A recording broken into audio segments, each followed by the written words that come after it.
Починати захід. Почнемо з вітального слова. Я запрошую Олександра Корнієнка, першого заступника голови Верховної Ради, до вступного слова. Доброго дня, шановні колеги. Дуже раді вас вітати на такому заході. Я не буду багато говорити. У нас, знаєте, зараз такий час, коли нам треба багато робити, а не багато говорити щодо євроінтеграції. І, звичайно, я маю на увазі вітальні слова, знаєте, тому що можна їх теж півгодини говорити, але краще по суті цей час провести. Чому? Тому що досвід Хорватії, звичайно, і досвід будь-яких інших колег, які пройшли цей шлях, він для нас дуже цінним, важливим. Зараз ми цей досвід будемо максимально швидко дізнаватися, максимально сильно ним наповнюватись, намагатися наповнитись, тому що ті задачі, які перед нами стоять, вони дуже амбіційні в плані законодавчого забезпечення європейської інтеграції. Ми розуміємо, що парламент разом з урядом – це основні джерела і основні, так би мовити, точки зборки імплементації законодавства європейського. Тому тут, звичайно, є чим нам зайнятися з вами, з парламентарями, з колегами з уряду. І я думаю, що якщо казати в якихось цифрових таких метафорах чи цифрових підходах, то нам зараз треба просто збільшити потужність, збільшити коефіцієнт корисної дії нашого двигуна парламентського на тему євроінтеграції, ну там ледь не вдвічі-втричі. Да. Тому, звичайно, це потребує і експертизи додаткової, ми над цим будемо працювати, готується відповідна постанова, вона буде вноситись за підписами президії Верховної Ради, яка окреслить, як саме ми будемо підсилювати нашу інституційну спроможність парламенту в сфері європейської інтеграції. А разом з тим, звичайно, нам потрібна і досвід наших колег, наших побратимів з тих країн, які вже пройшли це. Тим більше, що ми розуміємо, що досвід Хорватії, він в чомусь буде ближчий до України, враховуючи близькість наших народів і тому, що схожість були в історії моменти наших країн, але треба розуміти, що ту рамку, яку дає європейська спільнота, вона якраз і вирізняється, і вона є успішна завдяки тому, що це рамка загальносвітових, загальноєвропейських цінностей, збереження, підтримання прав людини, вільної економіки, вільних ринків, кооперації, конкуренції, але визнаної такої сталої взаємопідтримки, взаємоповаги. Тому дуже вдячні будемо за досвід всіх наших колег з хорватської сторони. Будемо вдячні нашим колегам, які представляють міністерство, за імплементацію цього. І вдячні, звичайно, нашим допомічникам головним програмі Рада Next Generation, яка нам такі забезпечує заходи разом з USAID. І дякуємо, звичайно, всім партнерам, донорам, які підтримують Україну в цей непростий час. На цьому непростому шляху, але важливому. І тому, який обрав і народ, і неодноразово це підтвердив на всіх майданах, зараз на війні підтверджує, звичайно, це закріплено в нашій Конституції. Тому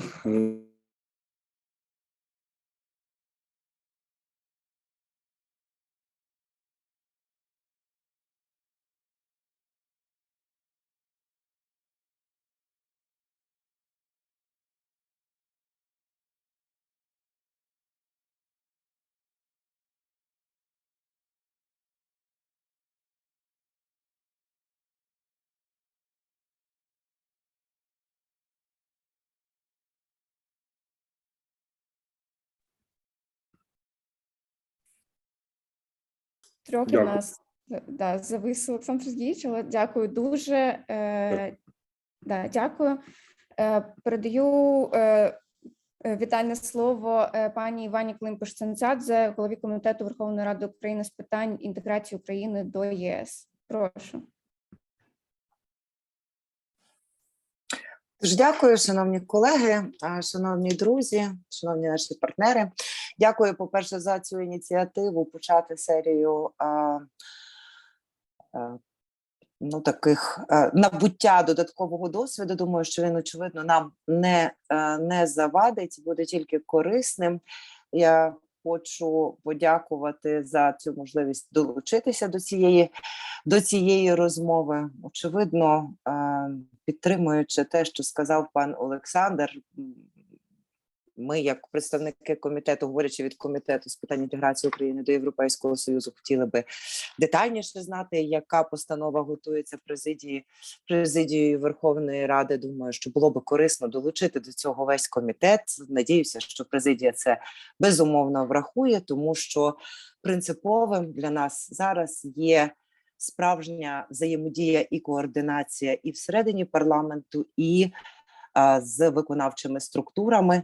Ми знаємо, що головна відповідальність за реалізацію цієї цілі і головна спроможність, яка зараз відкривається в зв'язку з наданням нам кандидатського статусу, вона все-таки лежить на виконавчій владі, а парламент зі свого боку однозначно готовий долучитися до продовження забезпечення тієї роботи, з забезпечення законодавчого вже підґрунтя для нашого просування до і відкриття перемовин про членство, і наступного членства. Тому думаю, що у парламента є своя частина відповідальності, яка має бути включена в загальнодержавний інституційний механізм реалізації нашої євроінтеграційної цілі. І зараз саме над цим механізмом нам би варто було б і попрацювати, тому що парламент, очевидно, всі аналітичні служби парламенту не спроможні замістити собою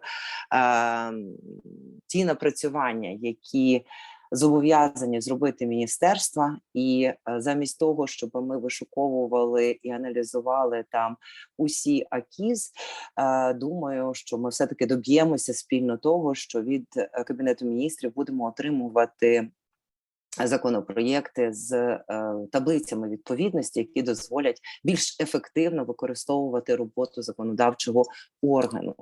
І, власне кажучи, створимо таку систему, яка унеможливить ухвалення законопроєктів низької якості і законопроєктів, які прямо суперечать європейському законодавству або лише фрагментарно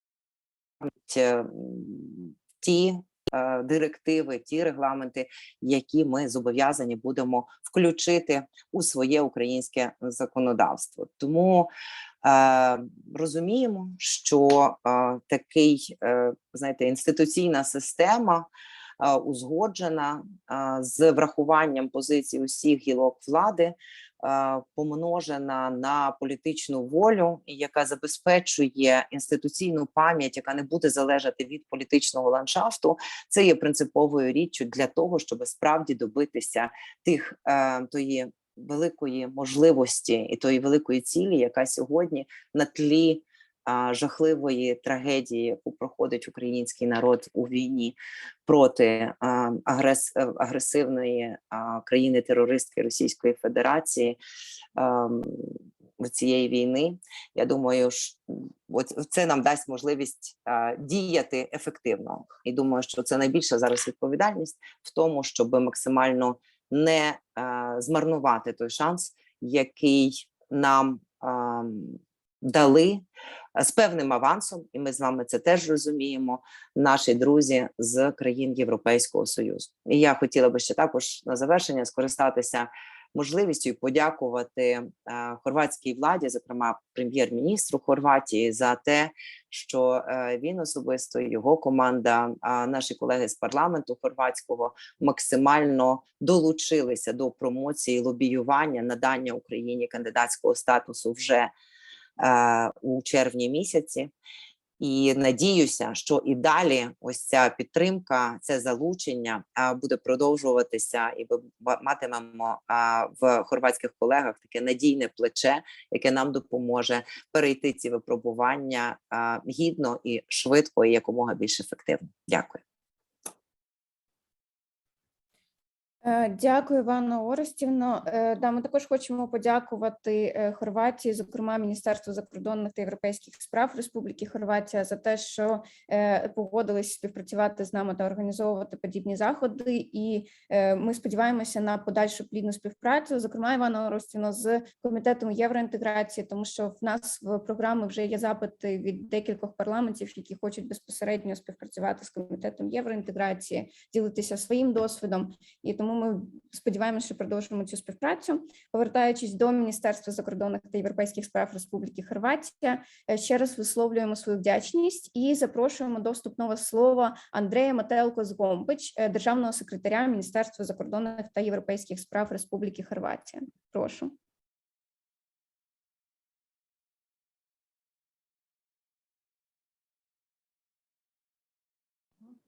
Well, thank you very much. Good morning and good morning from Croatia, from Zagreb. It is my really great pleasure to be here today with you and to be able to welcome you on this really very special event. Please, I participate here on the behalf of the Ministry of Foreign and European Affairs, but I highly appreciate also the nice words you said with regards to my government and with regards to our Prime Minister.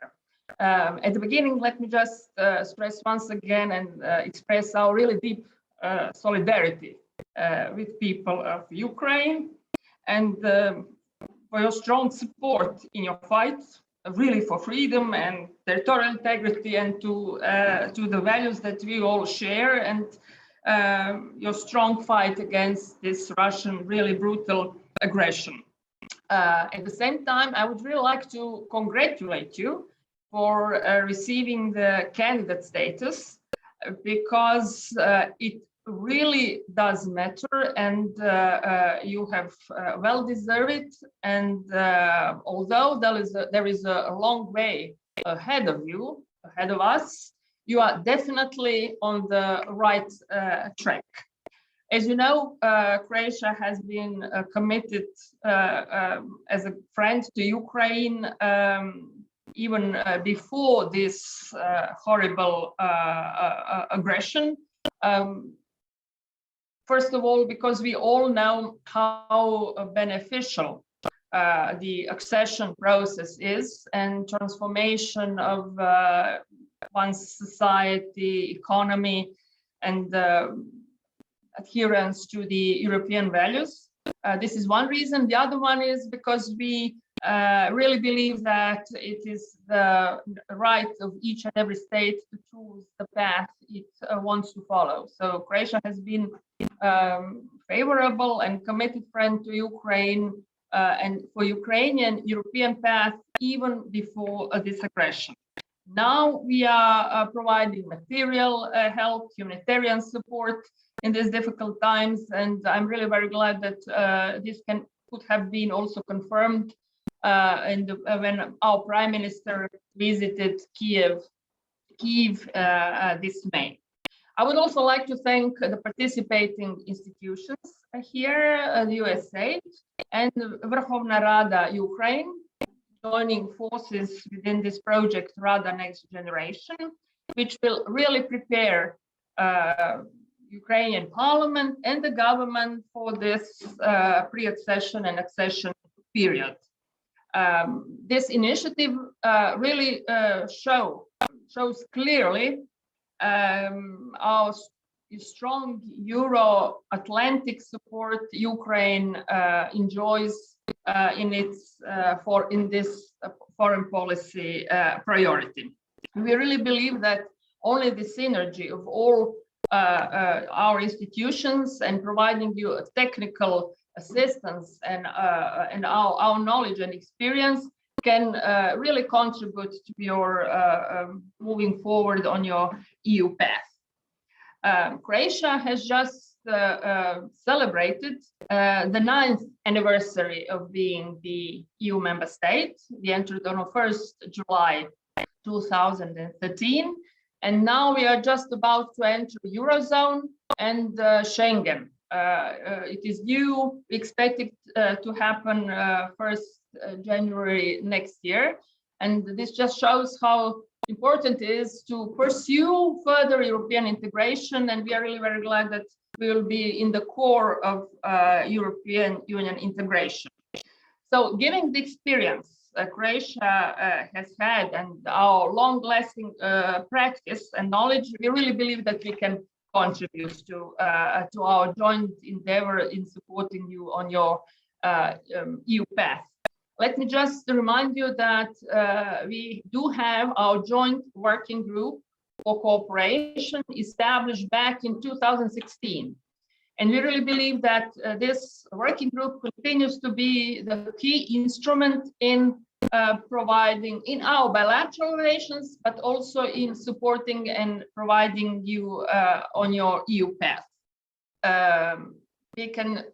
You can really rely on Croatia's assistance and advice. And since we are the last member state to join, our memories are still fresh. We do still have our experts near, if not in the ministries, within the government, but somehow near our administration, and we will really provide you with their experience and support. Once again, you can rely on our support, and our support will continue to depend on your need. And this is why it is extremely important that we work very closely and that we timely provide you with the help you need. There is an indicative list of priorities and projects which we are going to work on within this project, both on establishment of cooperation procedures, which are extremely important, sharing best practices in management and administration of teams in working groups, then preparation of policy briefs, conducting a series of practical workshops, enhancing understanding of the main aspects of negotiations. And also, one needs to take into account the importance of this vertical and horizontal coordination. I'm pleased to see also the great response from your side, and your interest and participation shows that confirms your really devotion in advancing on the EU path, and you can really rely on Croatia along the whole way.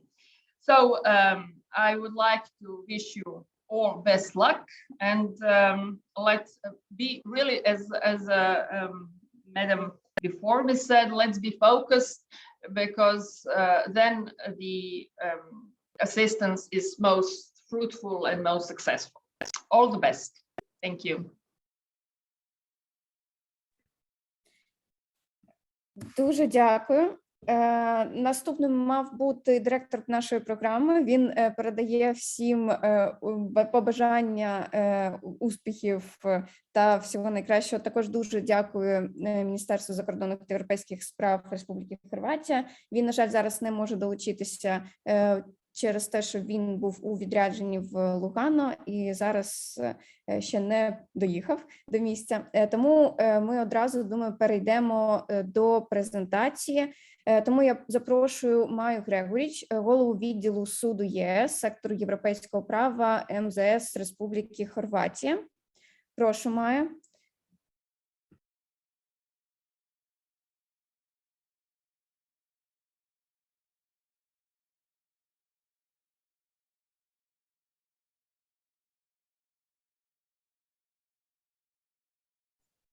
Do you hear me now? Yes, yes. Okay, great. There is some difficulties with the connection, but I hope that we will manage to go by the end of this session without any technical problems. So at first, I would like to thank you to have an opportunity to participate in this online training. And at first, let me express my pleasure that I again have the opportunity to cooperate with Ukrainian colleagues. For the first time, I had this opportunity within the project in organization of Deutsche Gesellschaft für internationale Zusammenarbeit 3 years ago in Kiev. And on this occasion, I met Valeria, So hopefully we continuing on our cooperation. On this occasion, I will try to just give you a brief overview of the Parliament, Croatian Parliament role in the pre-accession process, as I assume this project will go on, and so I suppose that you will have opportunity to gain some more knowledge and best experiences from a workload of Croatian Parliament in some more detailed way. Today I will try just to give you some brief overview, and then I'm open for your questions and answers, and I hope that we will develop a fruitful discussion on the main topics that you are interested in. So first, let me start with the brief introduction. The competences of the Croatian Parliament in the pre-accession period included legal and political control over the integration process. The main role of the Croatian Parliament was focused on parliamentary scrutiny of the process, and basically on the government activities, which was regulated primarily by the Constitution of the Republic of Croatia and by the rules of procedure of the Croatian Parliament. I would like to point out that the role of the Croatian Parliament, called Sabor, differs from the pre-accession period compared with the period of the full membership. The main difference occurs in an active role that Croatian Parliament plays now in creation of the EU legislation, and the difference from a position of the Parliament nowadays and in the pre-accession period is mostly based on the scrutiny role in the pre-accession period without any involvement of the creation of the EU legislation. Just in short words, I would like to give you a brief historical overview of the process. So the process of Croatia's accession to the EU was regulated by relevant documents such as resolution on the accession of the ROC from 2002. Then Croatian parliamentary parties' joint statement on the beginning of negotiations from 2004. And finally, a declaration on the fundamental principles of negotiations on full membership pro 2005. These are most important documents, national documents, which put the path on the European way of the Croatia accession process. Just in short words, other relevant national documents were also the resolution on the strategic guidelines for negotiations, then the statement of the Croatian Parliament and the government on joint actions in the process. And what is important to say that the focus was on the transposition of European legislation, but as I said, without participation in the creation of the new acquis. Transposition was mainly conducted through the debates on the government's annual program for the EU accession, including the adoption of the plan on the harmonization of Croatian legislation with the acquis, and it was brought on annual basis. So I would try to show you just this is our national program for the integration. It's a rather detailed document. It's published like a book, and we started to draft this document from the early beginning of the integration process. The process was that the Croatian Parliament was actively participated in discussing of this national program on the plenary session, and the most important part of this process was that on the plenary session the documents had to be brought by the Croatian Parliament, but not just not the national program by itself, but the plan for the harmonization of the acquis. of the national legislation with the acquis. So the importance and the great meaning of the document was formalized through the adoption of the Croatian Parliament from the very beginning. About interinstitutional framework in the Croatian Parliament, I would like to emphasize that Parliament participated in the process through its working bodies, committees, so-called committees, and the most important role of all the committees had the European Integration Committee, which was a standing committee, and basically this committee was responsible for monitoring of harmonization of the Croatian legal system with the acquis. The committee was established in the year 2000, and it was in charge of the monitoring of the exercise of Croatia's rights and commitments deriving from international treaties, which were pertaining to the Council of Europe and EU aid and cooperation programs at the beginning of the process. The most important role of the European Integration Committee was bringing decisions by a simple majority of votes on all proposals of the acts which have had to be aligned with the EU acquis. And in that time, in the pre-accession time, the committee was consisted of a chairperson, deputy chairperson, and 11 members.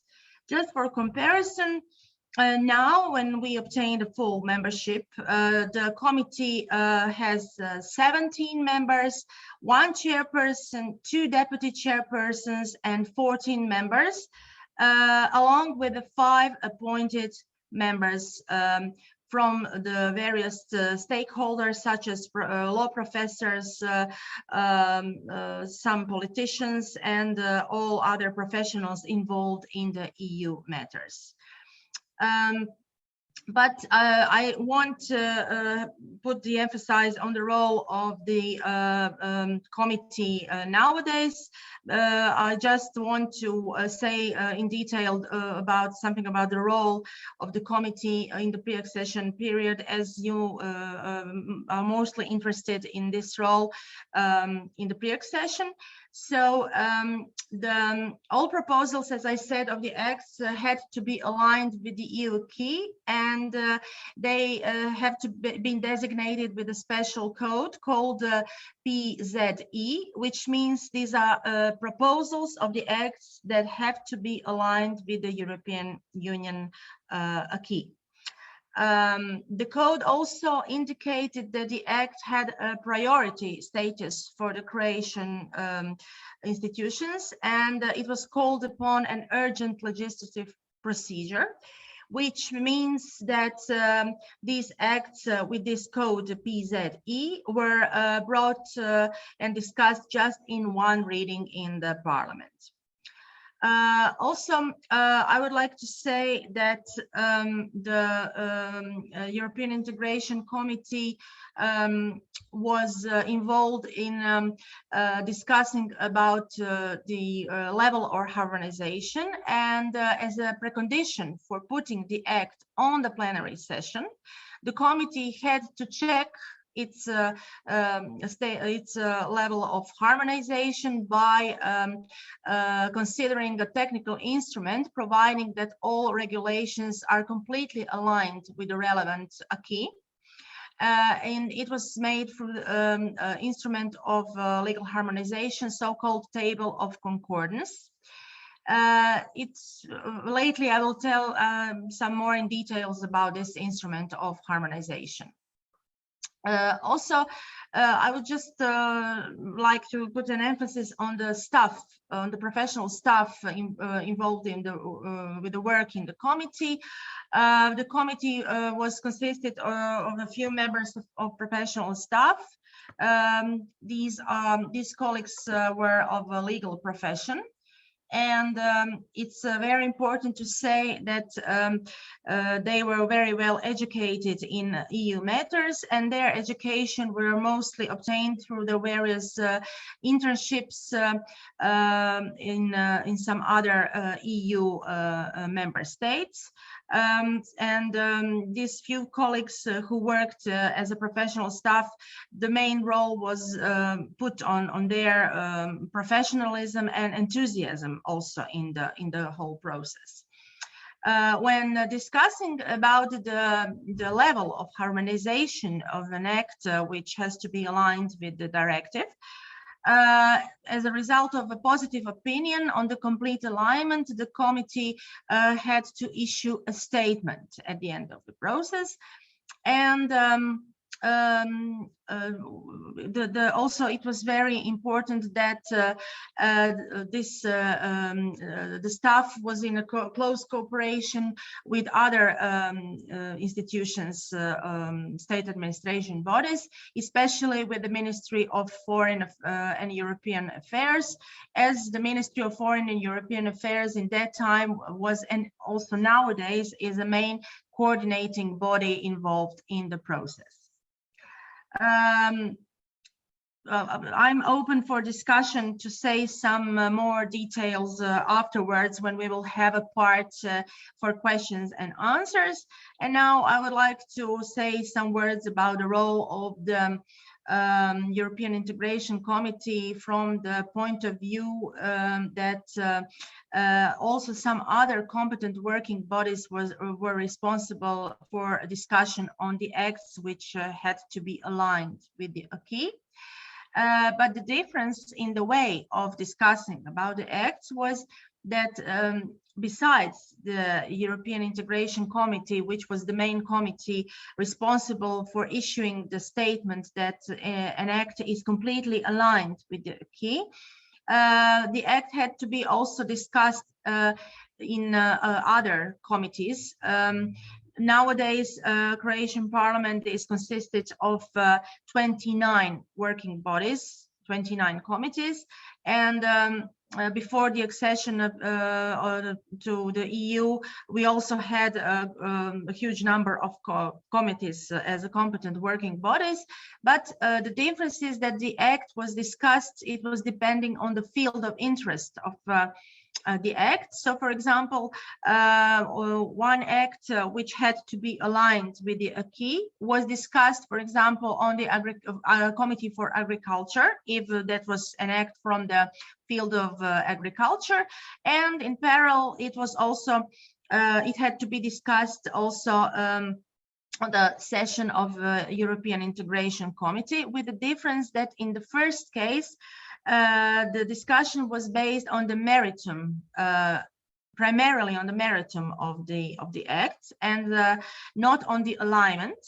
And in second case, when the act was discussed on the session of European Integration Committee, the discussion was only about the alignment without examining the meritum of the act. Of course, that it's sometimes very different to divide these two contents of the act. So sometimes also the parliamentarians involved in the workload of some specialized committees were discussing about the level of alignment, because some acts were represented, the focus was put on national interests of Croatia. So these acts were considered from the both sides, from the side of their content, but also from the side of the need to obtain a complete level of harmonization with the relevant acquis. The other committee, which was also very important for workload of the parliament in the pre-accession period, was Joint Parliamentary Committee, which was actually established like a committee in charge for cooperation and experience exchange with other bodies in European integration processes. And it was also established under the document of the SAA as a new form of cooperation and political dialogue with the EU. The committee was constituted in the year 2004, following the decisions of the Croatian Parliament and the European Parliament. Its main role was that it had its regular sessions usually twice a year, once in a capital in Zagreb and another time in Brussels. And in order to exchange the experiences of committee members on the most important topics considering Croatia's accession process, as well as to discuss the issues on effective operation and further development of the EU. What was very important in that time, that the principle of individualized approach to the Croatia was realized following the European Parliament's decision.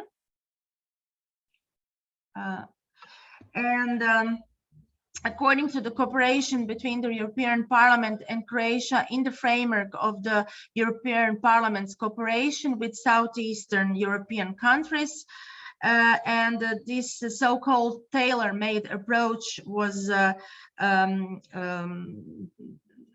established through the role of the Joint Parliamentary Committee. I don't know if you know that Croatia was in the very beginning of the process. Croatia was partnered with Turkey, and we started the negotiation process along with Turkey.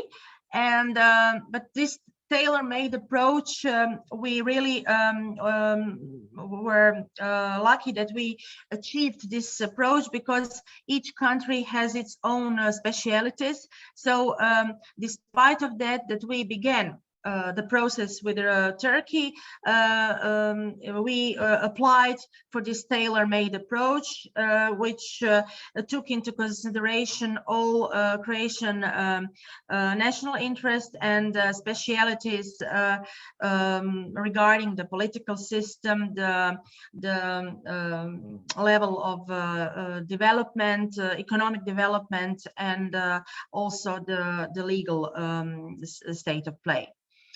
As I said, this joint committee held its regular sessions usually twice a year, and at the end, as the result of this meeting, usually some declarations and recommendations were adopted without they were not legally obliged.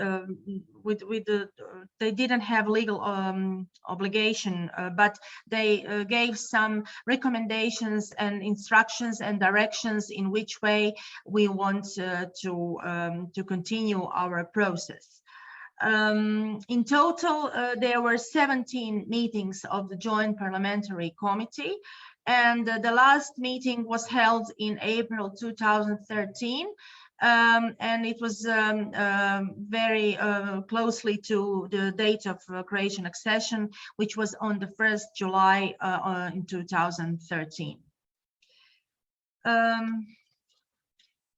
I would like to point out the role of the National Committee, and I suppose that your interest is also focused on the workload of the National Committee. So I would just say some general words about it, and I really hope that you will have an opportunity to gain some more information about its workload lately in the project. As the colleague of mine, she was secretary of this National Committee, and I hope that she will have an opportunity to have a special online training just on the topic of the role of the National Committee as the most important committee in that time, but not from the legal point of view, but mostly from the political point of view. As a result of the discussions of the joint committee sessions and joint declarations or recommendations which were adopted, political control of the pre-accession process used to be exercised by the Special National Committee, and its establishment was in 2005 until 2011.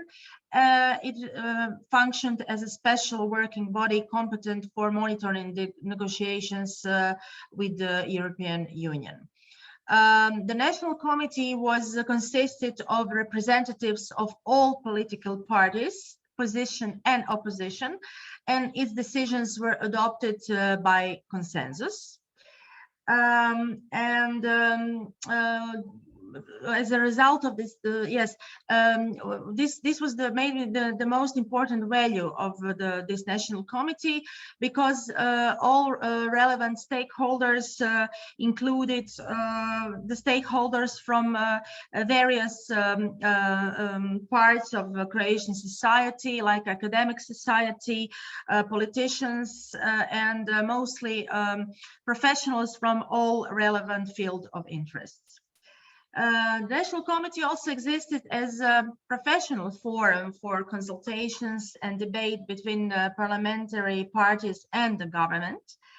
And it also conducted some other activities, such as providing relevant information on important EU topics from that time, together with raising public awareness on the importance of the accession. Let me just stop with this and put an emphasis on the very important role of organizing public campaigns, which is very important for raising public awareness in each candidate country. I assume that in Ukraine there is a great public awareness of the importance to join to the European Union, but you have to bear in mind that raising public awareness is also includes some more technical information about the process by itself, about the meaning, what the full membership will bring to Ukrainian citizens and to all European citizens in general. And the role of the National Committee was also put on the organizing of various public campaigns in order to inform people about all perspectives of the process, positive, but also some negative, some constraints, and so this was also a very important role. I also hope that you will have later on in the project maybe opportunity to have a fruitful discussion with the services for media from Croatian Parliament, which were also involved in the process of organizing campaigns in the pre-accession period. So there were two different roles of the National Committee and European Integration Committee. As the European Integration Committee was basically focused on legal perspective of legislative alignment, and in spite of that, the National Committee was mainly focused on political monitoring of the whole process. So an indicator for Croatian government to create legislation which would have to be aligned with the relevant acquis, this was a very important element of its workload. And why it was very important, because on the National Committee sessions, the questions that were discussed were not only some technical questions about the process, but only from the political point of view, the discussion was focused on the awareness of the importance of advocating of the national interests in the process.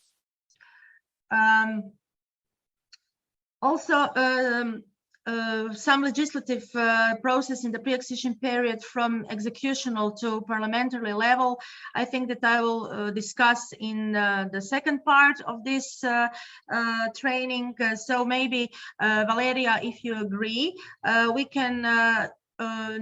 can put some time, leave some time for the questions and answers which were focused on this part of the training, because in the second part there will be some more words about the legislative process and the cooperation with the governmental institutions by itself.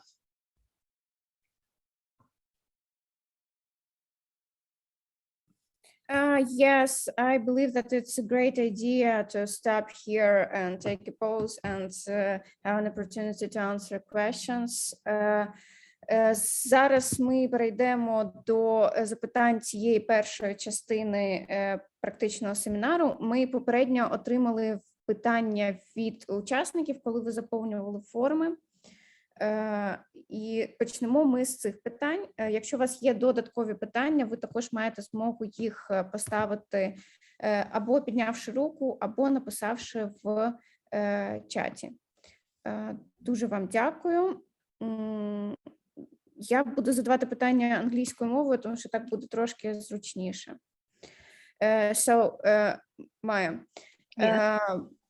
First question that we got was about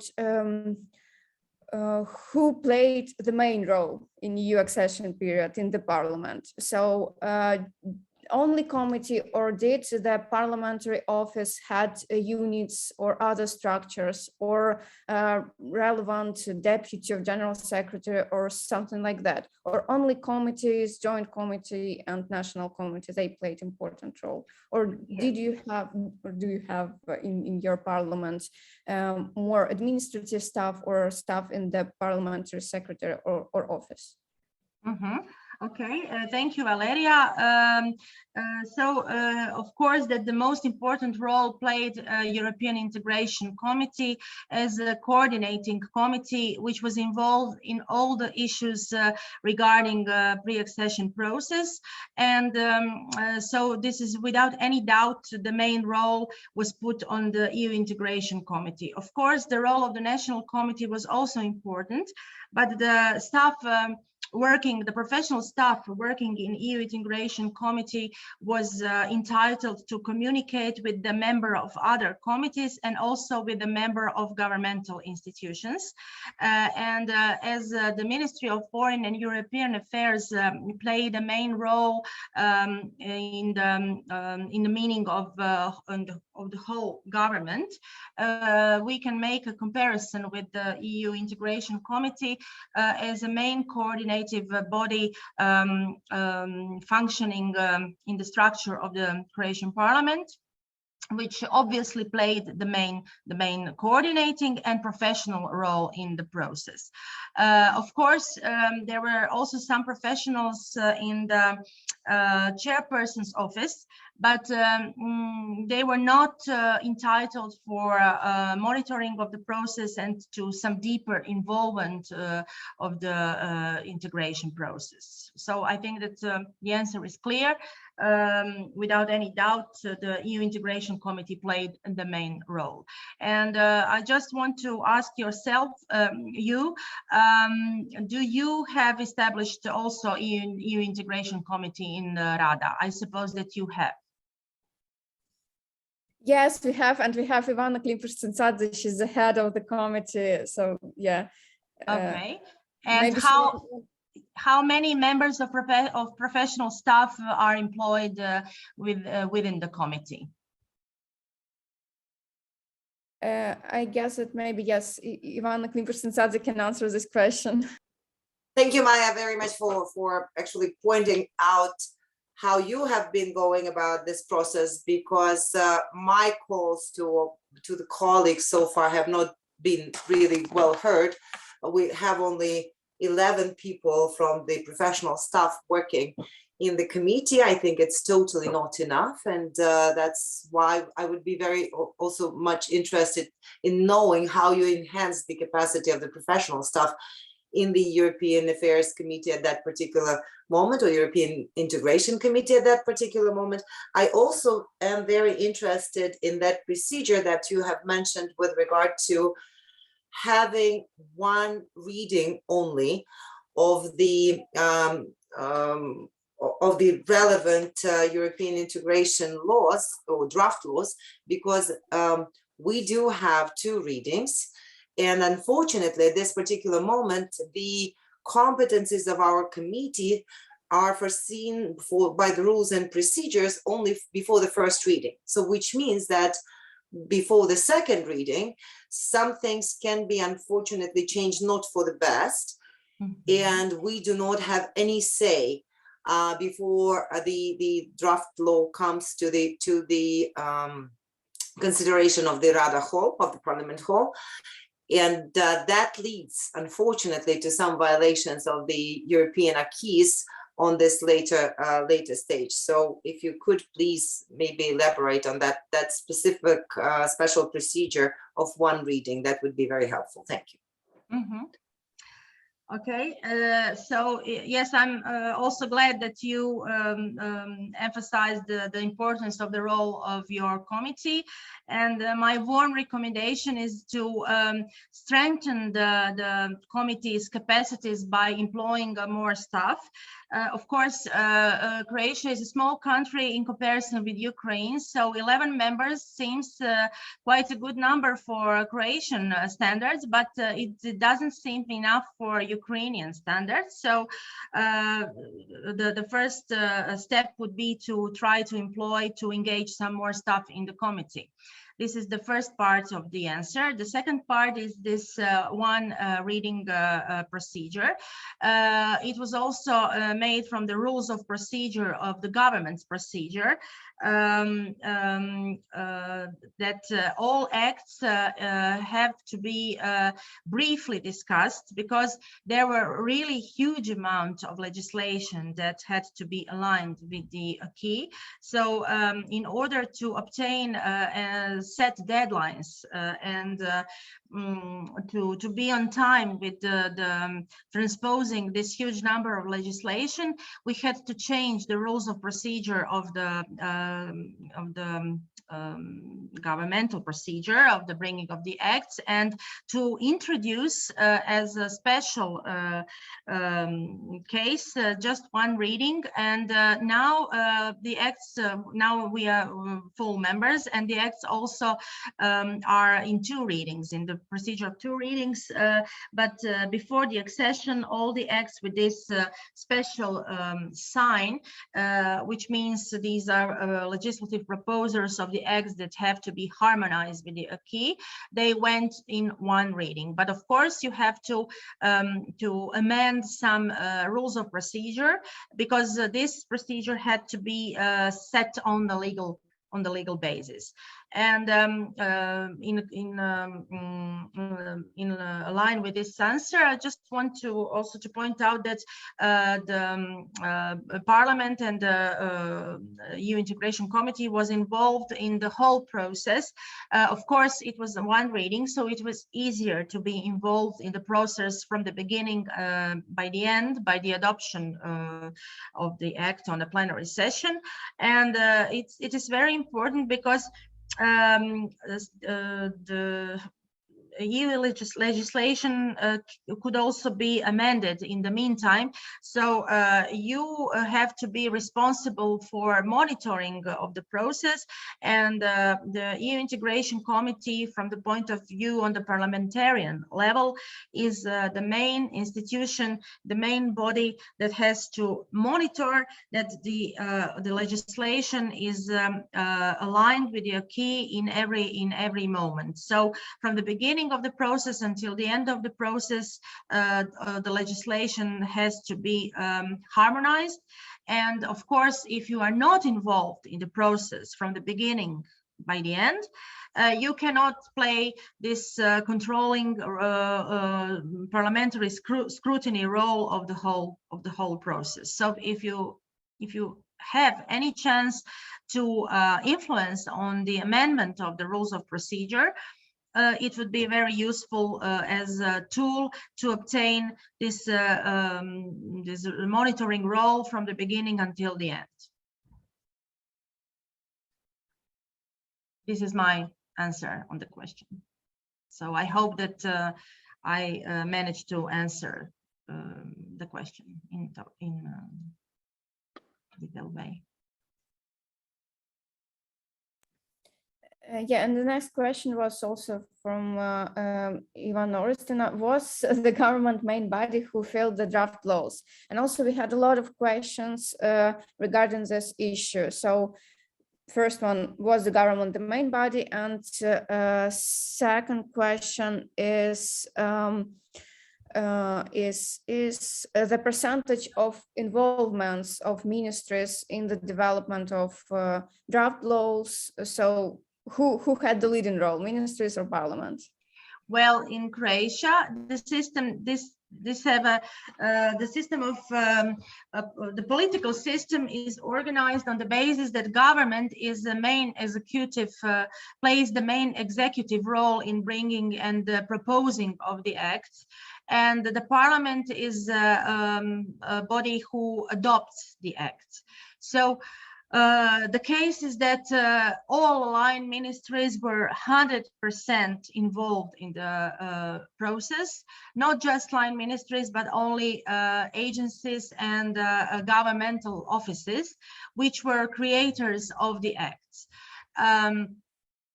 So I know that in some political systems this is not a case, but also we had a possibility, and we still have a possibility in the rules of procedure, that also parliamentarians or parties by itself or a club of the some political parties could propose an act by itself, but it's quite rare in practice.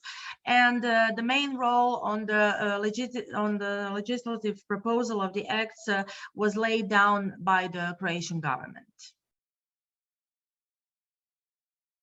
And the first question was, this is the second question of the percentage. Just let me remind you on the first part of the question. Or yeah, the first was the government yes. Main body, yeah. So the government. Yes, it played a main role in the procedure, and the line ministries were they proposed the acts which had to be aligned with the acquis, with the possibility for parliamentarians and, as I said, some parties, position and opposition, mostly the legislative proposals coming from parliamentarian level came from the opposition, but it was quite a rare case in the pre-accession period, even now. Also, we have a question right now about, did you have a procedure to get EU expertise before the draft law was discussed in the parliament? So did you have this option to share with European Commission, European Parliament, or other bodies, or other EU institutions? So to share. Yes, the professional expertise was made through the communication of European Commission and the line ministries, which were proposing the act, this was the main channel of communication. So lately, in the second part of this training, I will say some more details about the instruments of legislative alignments. These instruments also were very useful as a tool of communication with the European Commission, as in this table of concordance and statement of compatibility, European Commission could see very briefly in detailed way all the regulations from one act and to compare with the regulations from the directive. So there were no discussion from the parliamentarian level and European Commission about technical and legal issues. As I said before, Joint Parliamentary Committee was like a forum for discussion, but mostly on political and strategic issues, and not for legal and technical issues of the process by itself. Thank you. Also, we have a lot of questions about the special role of the national committee or the special role of joint committee. So audience want to know more about it, and I guess that we can conduct a divide session for it or additional session, because you mentioned that you have an expert who worked in national committee. So it would be more useful to ask them to share their experience during our other meetings. So we will not focus on these questions right now. And also we had a lot of questions, connected with the EU accession in general. So the main challenges, especially the main challenges during this EU harmonization for Parliament. So maybe you can share the main challenges that Croatia Parliament faced during EU accession period. Mm-hmm. Well, these main challenges could not be divided on executive and legislative level, as we made like a national consensus on the EU accession, on Croatian way to the EU accession. So all the discussions that were made on parliamentarian level were also was like just a part of discussions made also on governmental level. All the main issues and the main obstacles were made maybe through the this was the mother of all the chapters. It was the chapter 23, because as you know, or maybe just I want to introduce you with the issue that Croatia had to fulfill so-called political criteria. This political criteria was basically made from the cooperation with the ICTY. It was a special criminal court for the war crimes and for former Yugoslavia. It was a criminal tribunal established in The Hague. And this cooperation with this criminal tribunal was very important benchmark that Croatia had to fulfill within the chapter 23. So lately, maybe I can also now discuss about this, and or lately if you want, because I saw some questions, and it was one question was focused which chapters of the acquis were the most complicated to discuss with the Commission. This chapter, Judiciary and Fundamental Rights, included the whole package of judiciary, which included all the legislative alignment of judiciary package, but also included some discussions on fundamental rights, like return of refugees and protection of national minorities. So a lot of discussions were made on the basis of the chapter 23, and those discussions were also raised on governmental, but also on parliamentary level. But finally, the difference now is that this judiciary and fundamental rights as a chapter, as a negotiation chapter, is first in a line to be discussed with some candidate countries, like, for example, Serbia and Montenegro, which started the process of EU accession after Croatia, because European Commission has a practice that they also learn from the previous experiences with previous candidate countries. So on the experience of Bulgaria and Romania, they decided to put some political criteria for Croatia in the process, which was not a case with Bulgaria and Romania.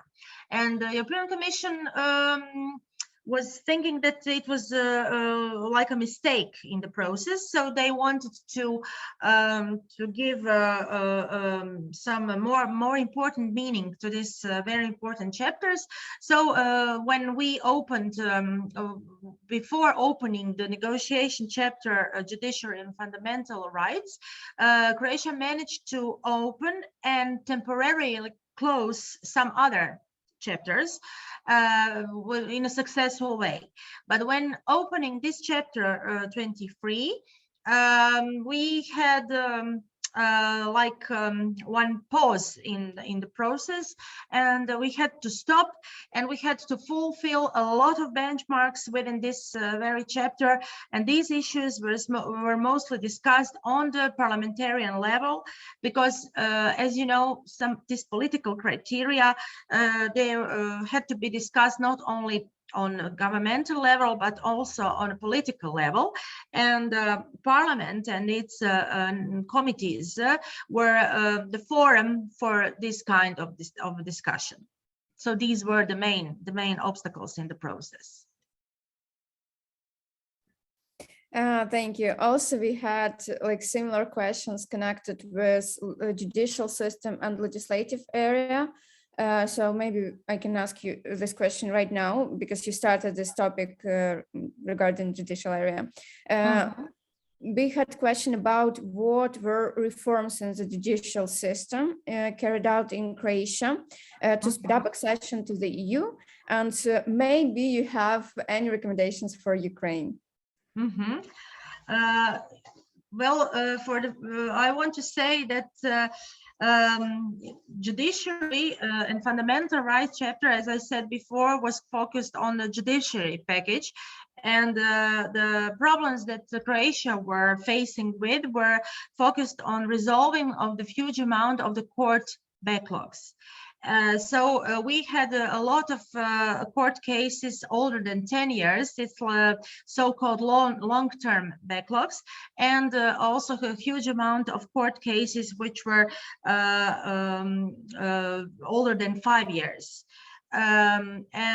This was the main problem, and the European Commission insisted quite a lot on the resolving of this backlog. And finally, we managed, with the reorganization of the court system in Croatia, we managed to resolve this backlog in quite a sufficient way.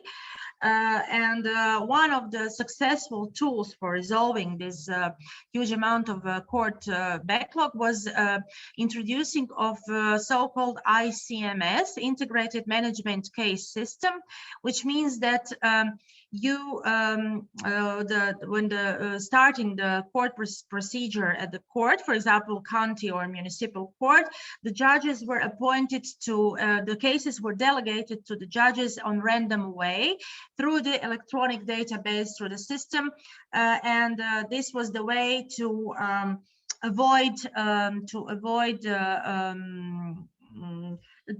ensure, I would say, to ensure professionalism, because this was the system that you could be sure that a judge will not be involved in conflict of interests within the case. So I would say that maybe the main challenge was resolving the huge amount of court backlogs, and also to reorganize the network of courts, because the network of courts in Croatia, like I suppose in Ukraine, the same case, was based on territorial network. So what we did, some of the courts we split together. Some small courts in some counties, we considered that their workload is not in comparison, because some of the courts, they had very huge workload, and some of the courts were maybe had just a few cases on a yearly basis. So to avoid this discrepancy in the number of court cases, we did some territorial reorganization of the courts, and European Commission also was satisfied with such kind of resolving of courts backlog. Of course, the courts backlog is now still a problem that Croatia is facing with, but now we have a good system established in pre-accession period, and by raising the salaries of the judges, and by employing some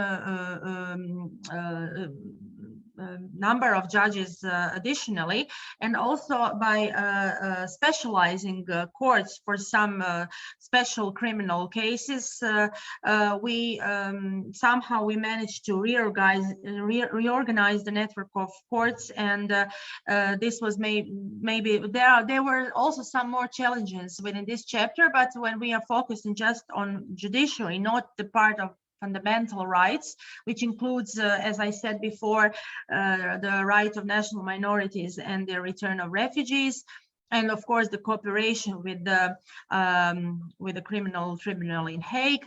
These were the main challenges in the pre-accession period. Thank you, and let's get back to the Parliament. Okay. Yeah, a question about EU technical assistant programs like twinning and other programs that were in your parliament.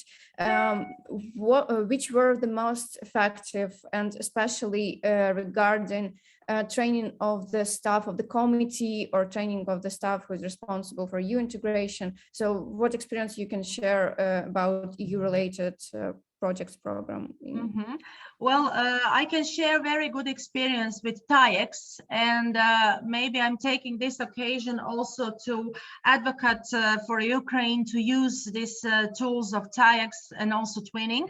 But maybe I will maybe more recommend the TAIEX program as a program which is good because it involves a short-term, experts on a short-term basis, which could provide the experience and the expertise in short time and just for special cases. So we have very good experience with this TAIEX program, and we also have a coordinator which is employed here in my sector, and she is willing to. We also can discuss within this project to develop the cooperation and to make to ensure some contacts and to try to organize some TAIEX programs, and we really have very good experience, and Croatia profiles itself with this TAIEX program in a way that now we could also be a very good example how you can use this tool to raise the level of the education and the professionalism of your staff. And of course, I know for some projects on a governmental level, but also I know that some TAIEX projects were also conducted through parliamentary level. And also the colleague of mine, which will, which will be also involved in this project, and she is entitled for the projects in the Croatian Parliament. She could also give some good examples of TAIEX projects which were conducted in the pre-accession period. Of course, twinning is also a good tool, but maybe I would recommend to use TAIEX as a main tool. Thank you. Yeah, it would be great to speak with your colleague who was responsible in Parliament for these programs. It will, her experience will be valuable for us and for Parliament. The next, I believe the last question in this session, and we will go to the next one, but very important question regarding parliamentary oversight over the process. Could you tell more about the role of the Parliament during this oversight over the government in EU accession period? Well, as I said before, the Parliament plays its parliamentary scrutiny role through its working bodies. And as I said before, the role of the EU Integration Committee was the most important in the process, and but also the role of the National Committee, which was responsible for monitoring all negotiation chapters. So I will say from the practice, which really was the situation in that time, that for example, a negotiation position made from the European Commission and also negotiation position made from drafted from the Croatian government, they were all discussed through the National Committee, and the members of the National Committee had a right to discuss some very important questions from the point of view of defending the national interests, but finding the balance with fulfilling the obligation to harmonize your legislation. So there is always a little, like a small conflict of interest between the defending of your national interests and finding a balance and harmonizing your national legislation. So these issues were mostly discussed through the workload of the National Committee. And therefore, it's maybe for you to think about once when you will be in that stage of the process, to also establish the National Committee in Rada, and this committee will be entitled to for the role of the monitoring of the whole process. Of course, National Committee is in a very close cooperation with the EU Integration Committee, because EU Integration Committee is entitled to give this professional and legal touch, when the because National Committee had to be very well informed about all legal aspects of the process by itself. And in the negotiation process, the process was divided in some stages. So some negotiation chapters were discussed before the others. And as I said, all the national documents, self-assessment, like self-assessment documents, which is also very, very useful tool for a candidate country to introduce. This is a document which is brought on annual basis or twice a year. And in a so-called self-assessment document, the candidate country has by itself has an overview of the process, and this document was contained all the obligations remained, and this document was also discussed on the sessions of the National Committee. So all the obligations remained, all the recommendations made from the European Commission for the future time were also discussed in the National Committee, and the recommendations brought by the members of the National Committee were put into consideration where thinking about creating new documents and obtaining a level of alignment of the remain acts which had to be aligned with the key. But of course, I recommend to engage the colleague who was secretary of the National Committee, and she could tell from her own experience, because myself, I didn't work in this National Committee, because I joined to the Croatian Parliament after the accession, so after 2013, and my work experience in the Croatian Parliament is focused on the accession period. And the difference in operation exists, as I said before. So maybe just to give an opportunity to colleague from the Croatian Parliament to give an insight in the role and the workload of the National Committee in some special online training session in the future. Yeah, thank you. We will invite your colleague and we'll have another session. Thank you. I believe that we can start the second part, and after the second part, we also will have an opportunity to ask and answer question. Колеги, я думаю, що ми перейдемо до другої частини, пов'язаної з кооперацією з урядом, законодавчим процесом. Після неї також буде блок запитань, відповідей, і ви зможете також задати запитання. Дякую. Okay, my second part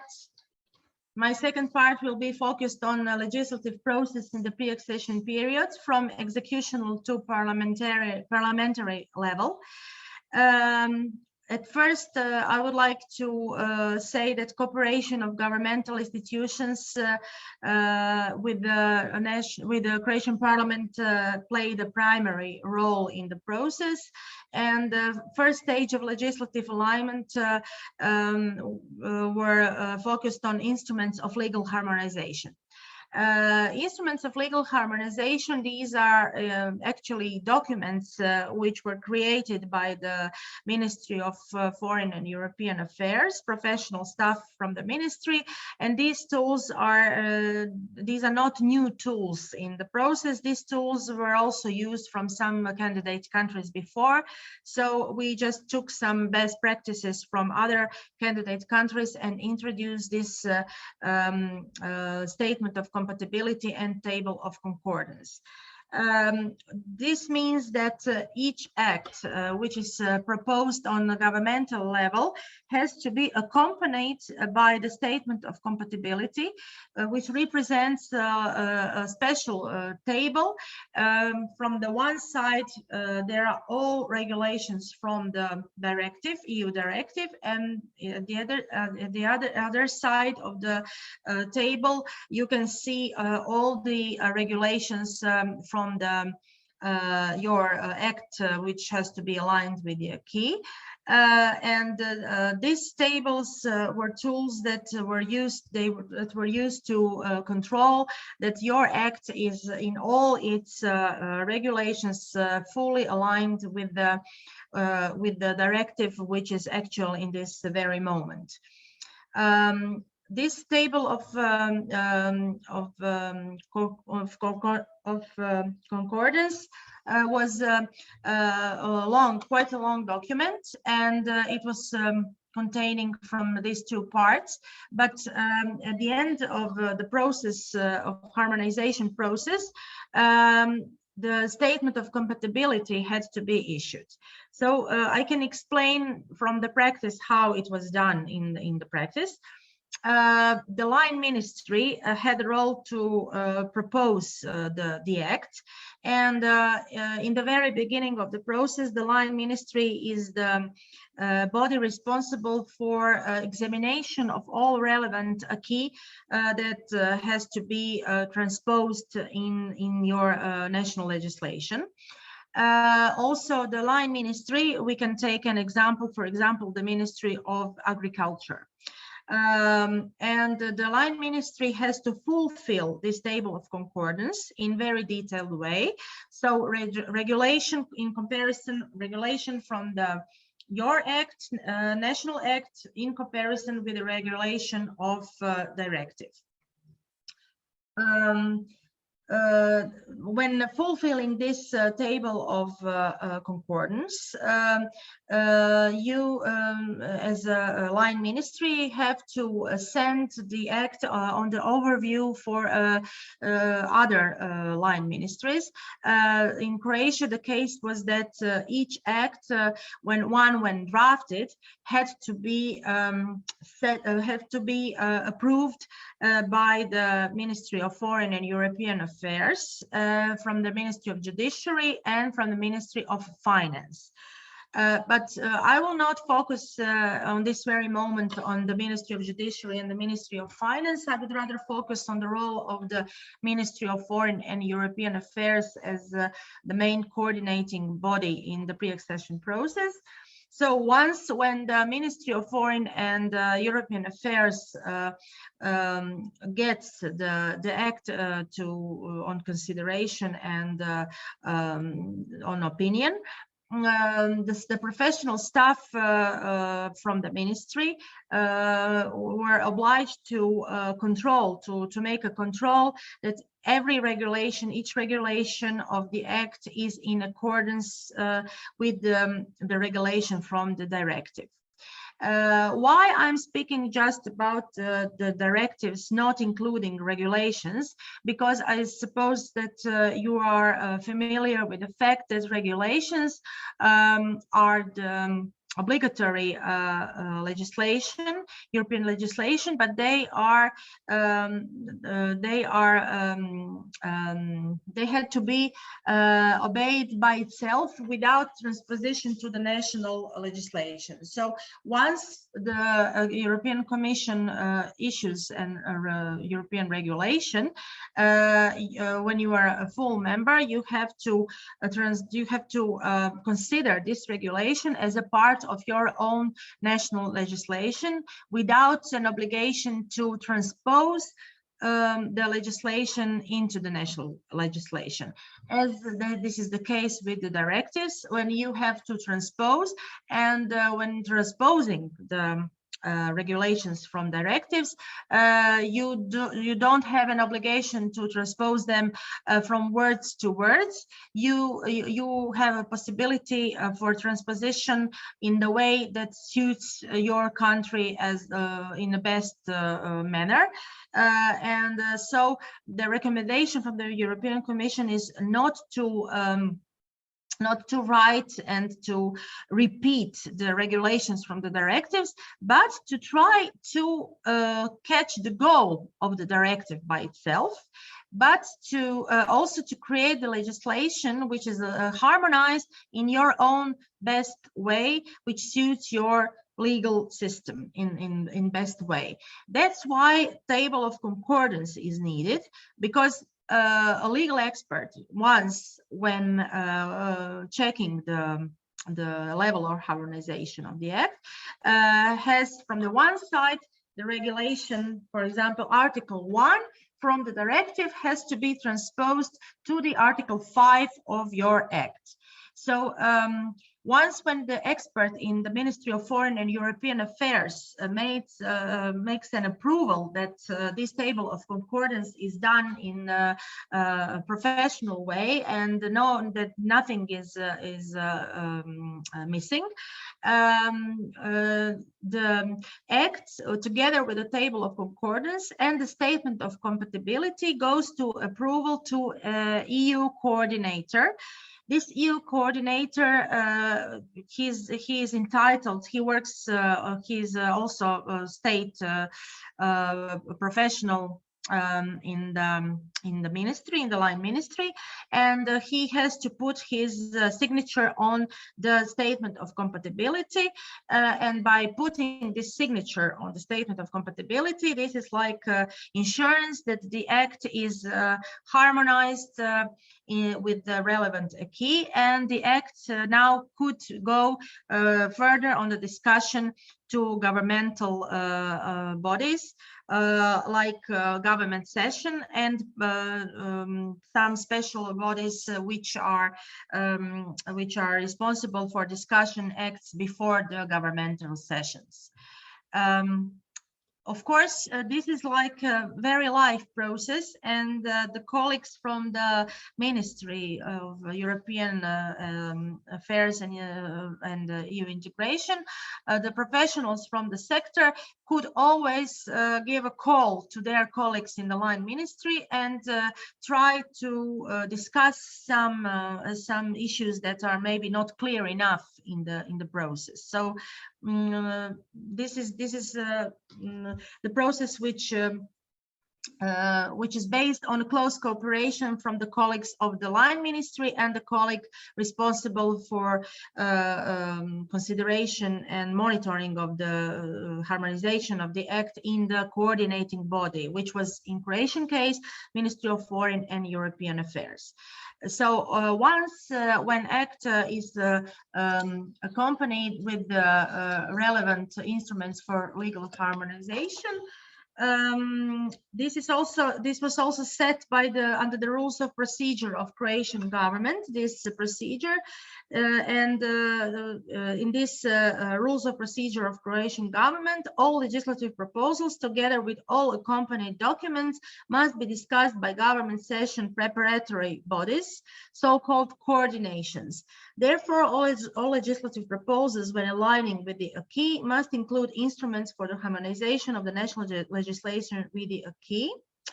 And further in the process, due to the Parliament's obligation of monitoring the alignment of the Croatian legal system with the acquis, which was prescribed in articles of the rules of procedure of the Croatian Parliament, all acts and bylaws envisaged for discussion at the European Affairs Committee sessions have to be accompanied with the instruments for the harmonization of the national legislation with the acquis.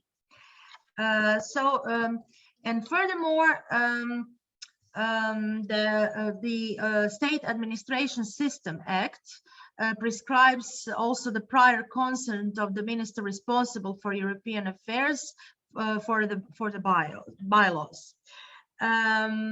Also, I would like to say that these instruments for legal harmonization, they accompany the act from all the stages of legislative procedure.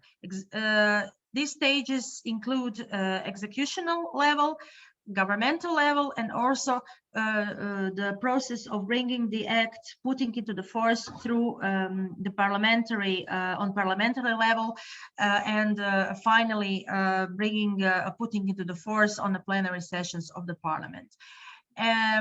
So this also includes the role of the EU integration committee, because as I said before, on a parliamentary level, this is discussion of the acts on parliamentary level represents the second stage of legislative alignment. And this second stage of legislative alignment is monitoring stage of legislative alignment, and the role of the monitoring, as I said before, is put on the parliament. Of course, that good communication is very important for obtaining this full level of harmonization. And in this very beginning of the pre-accession process, in the table of concordance, you can put various levels of harmonization. So the act can be not harmonized, partially harmonized, or fully harmonized. If the act is going to be just partially harmonized, then you also have to explain the reasons why the act is only partially harmonized and which is the set deadline for full harmonization. So these tools are very, very technical tools, and also if you are interested in, but maybe this would be the issue which will be the interest of governmental bodies like line ministries. So I don't want to bother you anymore with these instruments of legal harmonization. Also, I would like to say that each candidate country has its own tailor-made model of cooperation with the governmental institutions, depending on the system of division of political and legal power. Croatian system was based on the cooperation which was more informal, and after the accession, this cooperation was put in more formal way by bringing the act on cooperation of Croatian government and Croatian parliament in EU issues. But in the pre-accession period, what we did, we organized in the Ministry of Foreign Affairs and European Integration some informal meetings with the EU integration committee. These meetings were, as I said, more informal, and it was.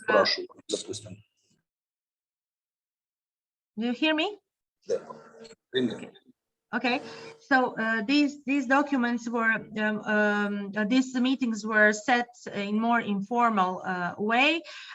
Professional staff from the Committee for European Integration and the professional staff from the Ministry of Foreign Affairs and European Integration met once or twice a year and informally discussed all the actual issues about technical issues and willing to resolve all the obstacles if they exist. And this good cooperation is really, really important. But of course, you need time to establish this kind of cooperation. And also, what is the most important way in this cooperation is to obtain such called national consensus on your way to EU accession process, which was in Croatia obtained, and the whole accession process was the main characteristic of the process that the national consensus was made on governmental and on parliamentarian level, and this national consensus was never jeopardized despite of the political party who was in power in that time. As you know, our process lasted for quite a long time. We started our negotiations in 2005 and ended in 2013. So it was 7 years long process, and of course that we had some parliamentarian elections in that time. But I really must say, and I'm glad to say, that despite of the political party which was in power, national consensus which was obtained through the various documents brought on the parliamentarian level was never jeopardized, and this was the only way to manage to finish this process in a successful way, despite of all technical or legal obstacles which, of course, appeared on our road. So maybe now to finish now, and to save some time for questions and answers, I'm really willing to answer some of your questions, because I think that maybe I also have some information in my mind, but maybe the best way to give you as much experience as I could is through your answers, which I appreciate very much.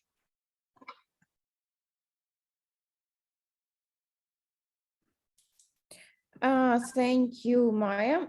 So let's start with the questions that we got previously.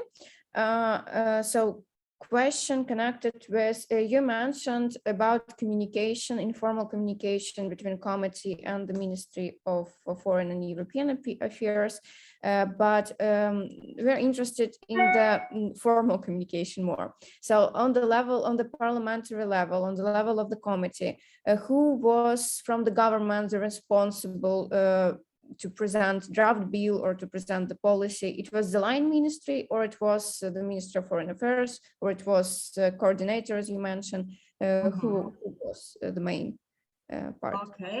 Okay, so on a technical point of view, on the sessions of the EU Integration Committee, all the acts that had to be aligned with the acquis were discussed not only in the committees responsible for this very field of interest. As I said before, for example, Act on Agriculture had to be discussed on the committee responsible for agriculture, but also it had to be discussed on the level of the EU Integration Committee. Why?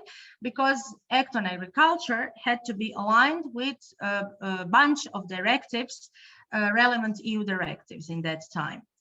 And in practice, it means that the representative of government, mostly the minister or state secretary, comes to the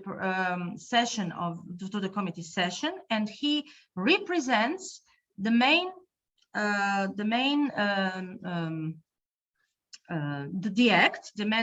regulations, and in his introductory speech, he also has to introduce all the members of the committee for EU integration with main relevant regulations, and he also has to put the emphasis on the directive which the act is going to be aligned. And the members of the committee, as I said before, in that time Croatia had only 11 members, but those members were from the whole range of political spectrum of Croatian political life.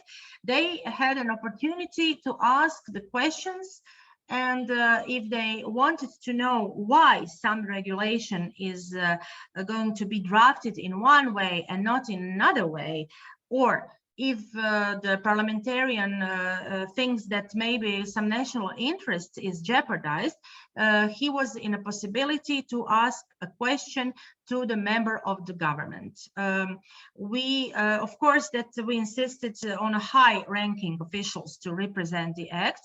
So, as I said before, mostly it was the minister by itself, or the deputy minister, or the state secretary who represented the main regulations. And of course, these high-ranking officials were accompanied by the professionals from the line ministries who could explain the level of harmonization, and also who could explain the reasons why the content of the act is written in one way and not in another way. So it's in the short words. And of course, these discussions were going always in the light of this consensus. And in some cases, when maybe some parliamentarians were not satisfied with the content of an act, but the explanation that the level of harmonization is the main goal of the act was enough to how would I say, to explain and to satisfy some parliamentarians who were skeptic about the content of the act. So you always have somehow a very high goal, and this goal is to obtain the level of harmonization, to obtain some European standards. The most important standard of the European legal system is the rule of law. And of course, that sometimes it's hard to explain to parliamentarians what the rule of law means. But I also want to say that we had some educational programs and projects for our parliamentarians, and they were also willing to learn more about European issues and European legislation. So we also organized some educational workshops for parliamentarians in that time. Thank you. We have a question from audience. Please, Антон Моргун, you can have the floor. Так, доброго дня, пані Майя. Щиро дякую за такий ґрунтовний виступ.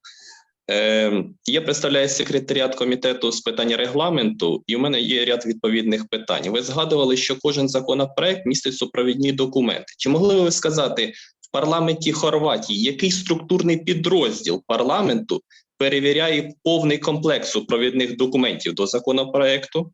Це перше питання. Друге, повертаючись до спеціальної процедури розгляду євроінтеграційних законопроєктів, чи ця спеціальна процедура передбачає особливості розгляду законопроєктів лише під час розгляду в сесійній залі парламенту, чи на попередній стадії розгляду їх у комітетах? Це друге питання. Я маю на увазі пріоритетність, строки. І останнє третє питання. Кожен законопроект розглядається і профільним комітетом, і комітетом з питань євроінтеграції. З практики, як ви виходили з ситуації, коли висновки цих комітетів є відмінними? Тобто один рекомендує прийняти його, а інший ні. Чи має право вето комітет з питань євроінтеграції щодо у таких випадках? Красно дякую. Thank you for your questions. I'm sorry that I did not introduce translation on the very beginning. So if it's not a problem, just to repeat in brief way, or Valeria, you can maybe say in English the first and second part of the question. In briefly. The first Я можу повторити. Перше питання стосувалося... Yes, please. Now I introduced my translation. Так. Перше питання стосувалося, який структурний підрозділ парламенту Хорватії здійснює перевірку супровідних документів до законопроєктів, зокрема і євроінтеграційних. Перше. Друге. Чи спеціальна процедура розгляду законопроєктів передбачає особливості щодо розгляду в сесійній залі, чи щодо розгляду цих законопроєктів і на етапі розгляду їх комітетами? В частині пріоритетності їх розгляду, строків розгляду. І третє, останнє, коли законопроект отримує відмінні висновки від профільного комітету і комітету з питань євроінтеграції. Як з практики ви виходили в такому випадку?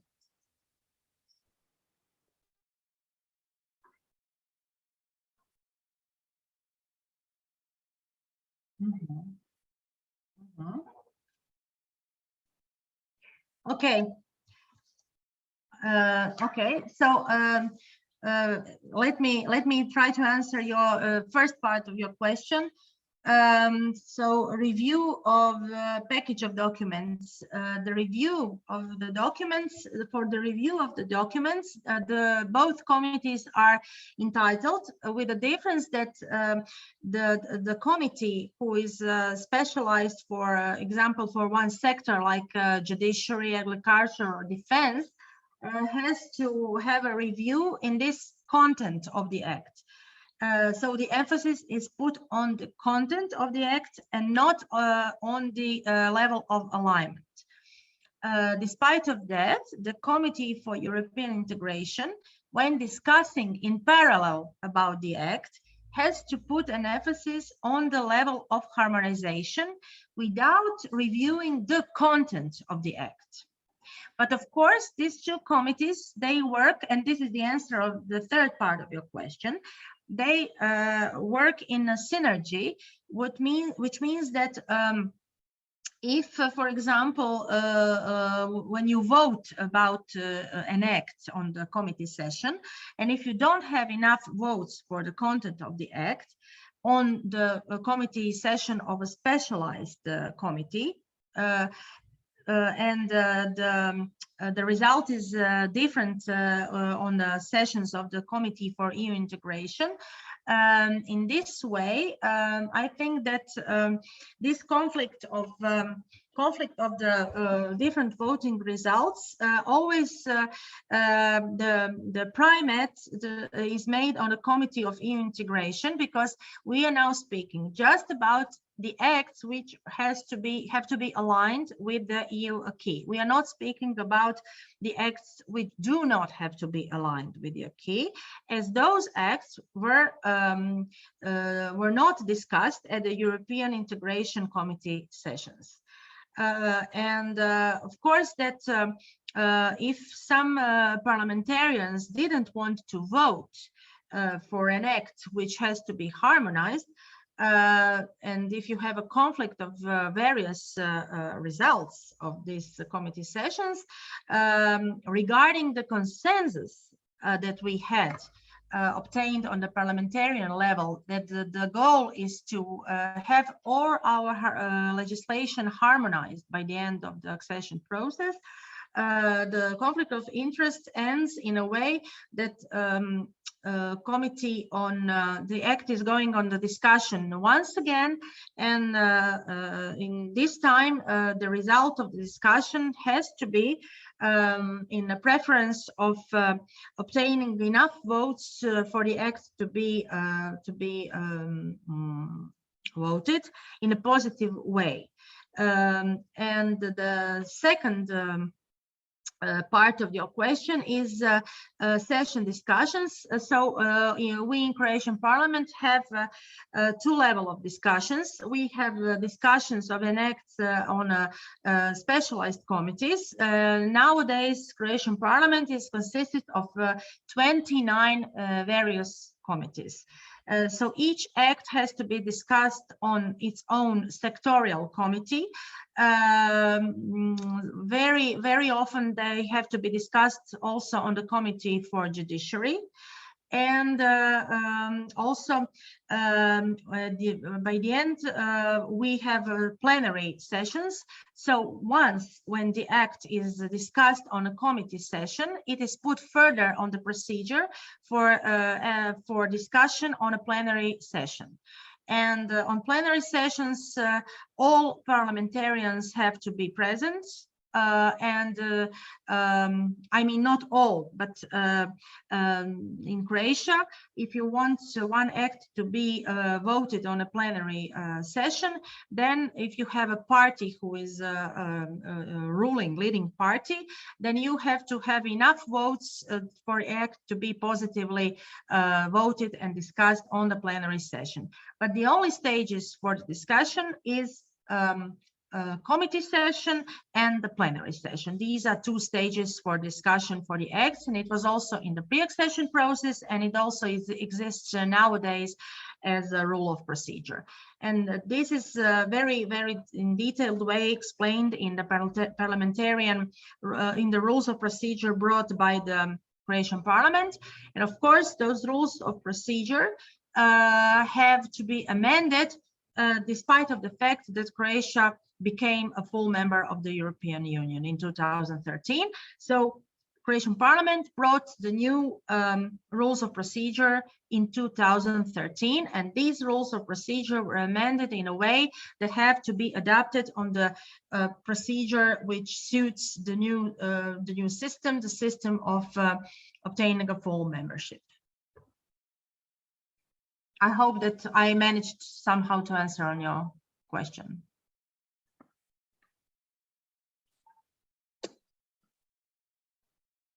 Thank you.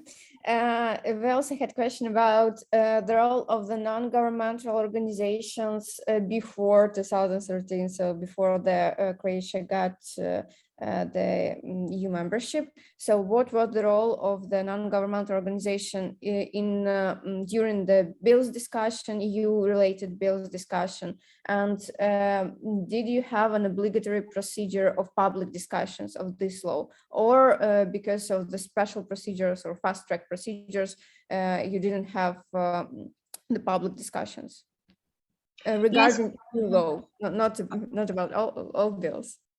No, we had obligatory public discussions for all the acts, despite of the fact if they are going to be harmonized with the EU acquis or they are not going to be harmonized with the acquis, because of course not all the acts have to be harmonized with the EU acquis. The members of the NGOs were involved in working groups on a governmental level, because, as I said before, the main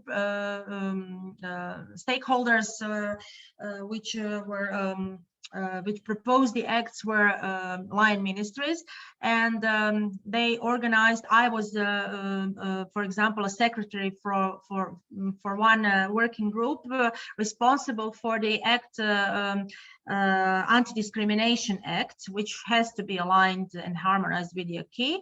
And this is a very good example, because in this working group within the Ministry of Judiciary of the Republic of Croatia in that time, we also involved some stakeholders from the NGOs, and they were also included in the workload of the National Committee as representatives of professionals involved in the work of NGOs. And for example, as we had to deal with the problem of the return of the refugees and protection of the national minorities, I could say that most of the NGOs were from that spectrum involved. And also the NGOs organized a great number of workshops and on the topic of EU integration. And we had a practice that the members, the representatives of the line ministries, for example, I'm just talking from my own practice, from the Ministry of Judiciary when I was working in that period of time, where the representatives of the Ministry of Judiciary were invited to represent the newest novelties in the process, for example, of harmonization of legislation from the field of judiciary.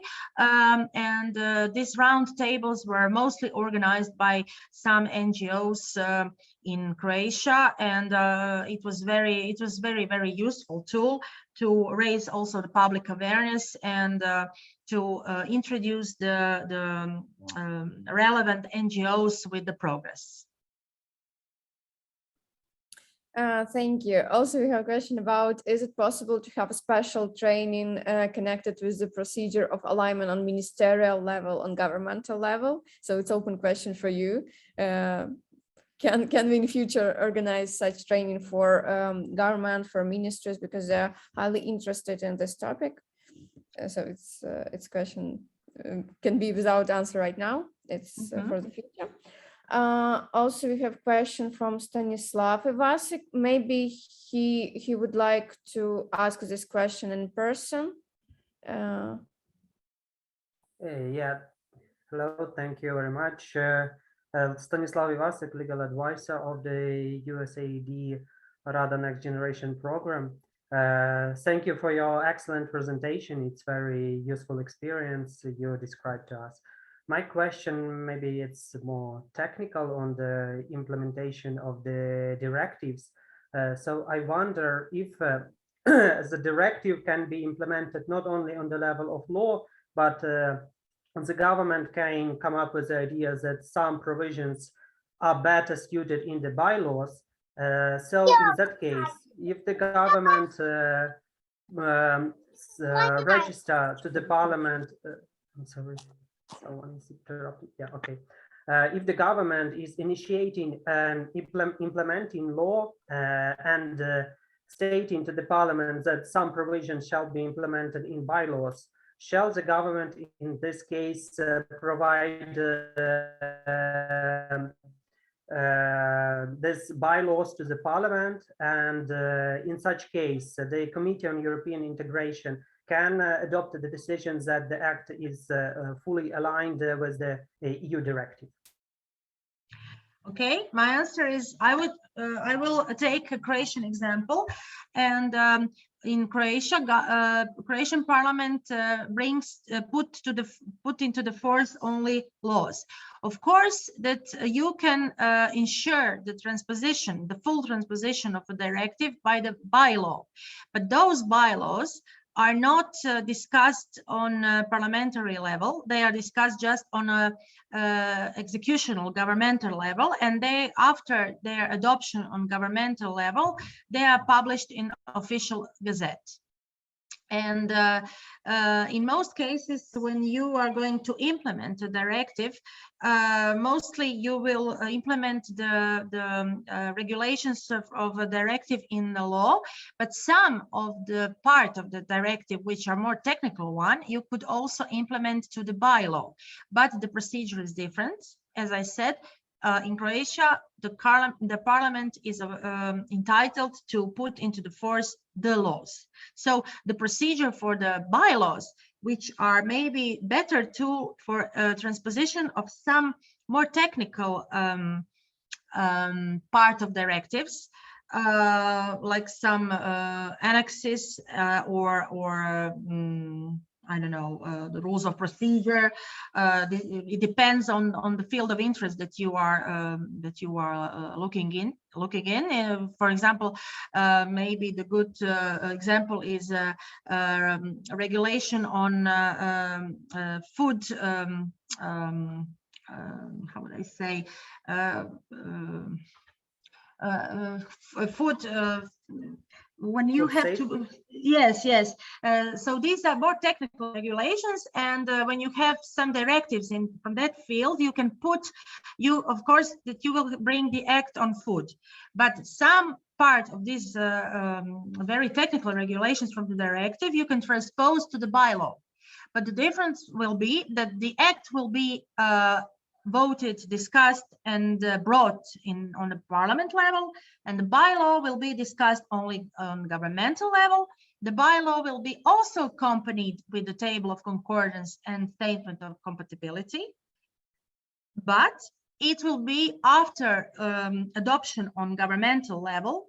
It will only be published in official gazette. This is the difference. So my answer is that yes, you can transpose some rules, some regulations from the directive to the bylaw, but the main goals of the directive are mostly transposed to the laws, to the acts by itself, and these acts and these laws have to be put in force on parliamentary level on plenary sessions.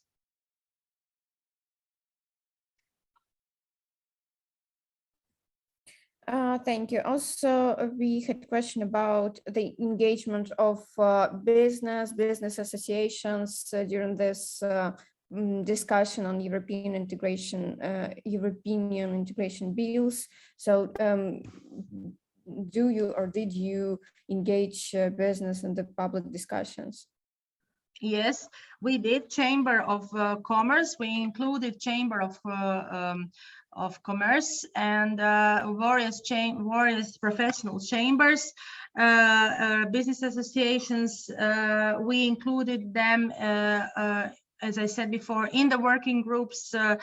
Sometimes in the working groups creating the acts, the laws, and also they were representatives of some special chambers, professional chambers, business chambers were involved in the work of the National Committee. Because, as I said, the members of National Committee were created from various stakeholders, from the academy, from the professionals from various fields, and also some. I know that some chambers, the members of the chambers, were also members of the National Committee, and this is the best way to include them and their professional opinion and their affiliations to the workload of the Parliament. And the National Committee is the best forum, the best floor for such kind of cooperation. Thank you. Also, we had a few questions connected with specific areas of reforms. Maybe you, taking into account your experience, can share the information about the role of local government in your country and the role of local government in European integration. So please, if you can share this experience, it would be great. Okay. Well, speaking about the local government, Croatia has a good experience in education of local government units. So we did like a public campaign which was focused on education of the staff working in the local government.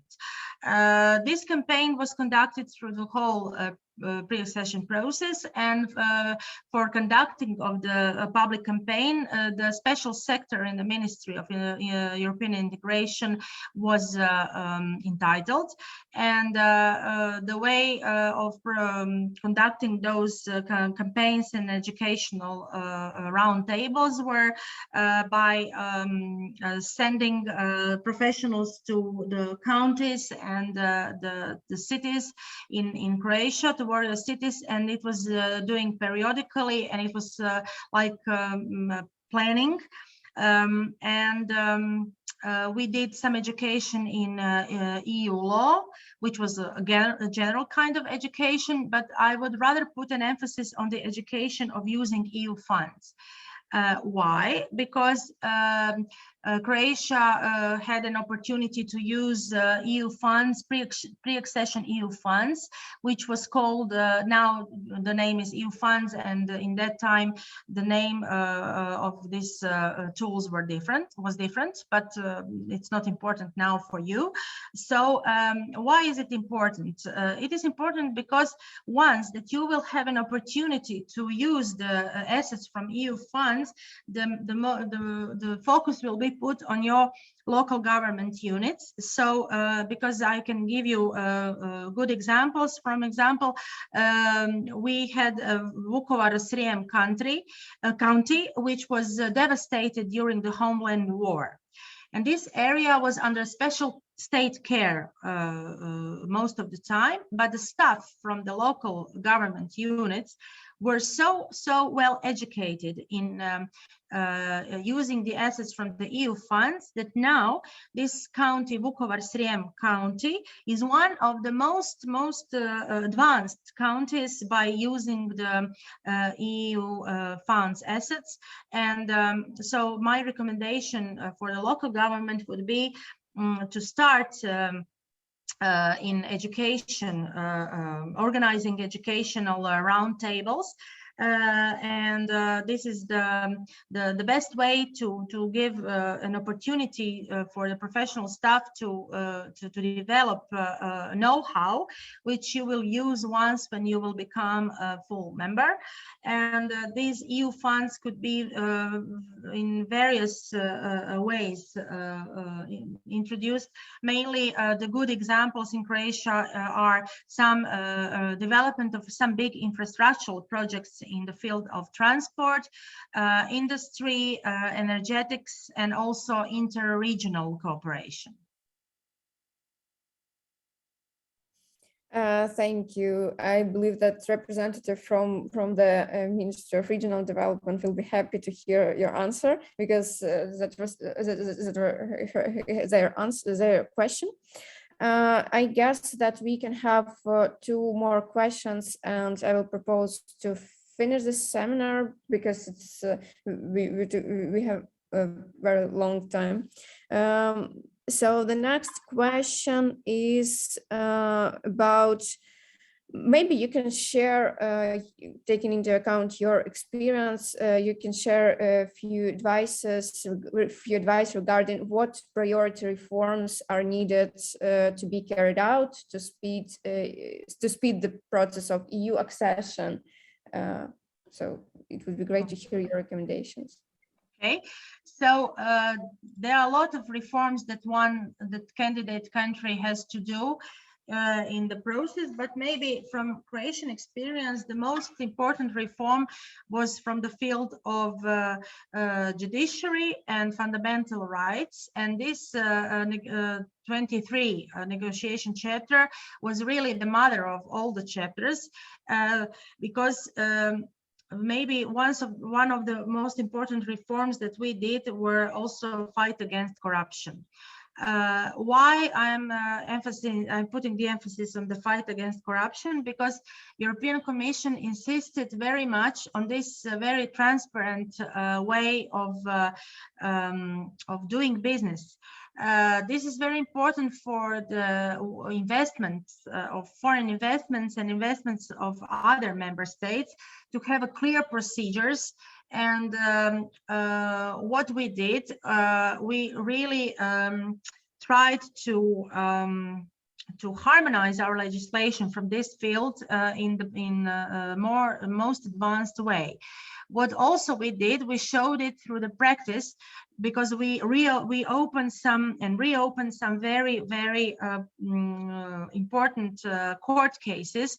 I don't know if you are informed, but Croatia opened one court case against ex-prime minister who was involved in one corruption affair in the field of energetics. And from that time, the European Commission was very keen on that issue, and it was like showing from the example, from the practice, that we are really willing to fight against corruption. Also, I said that you have to make some very important reforms in the field of judiciary and in the field of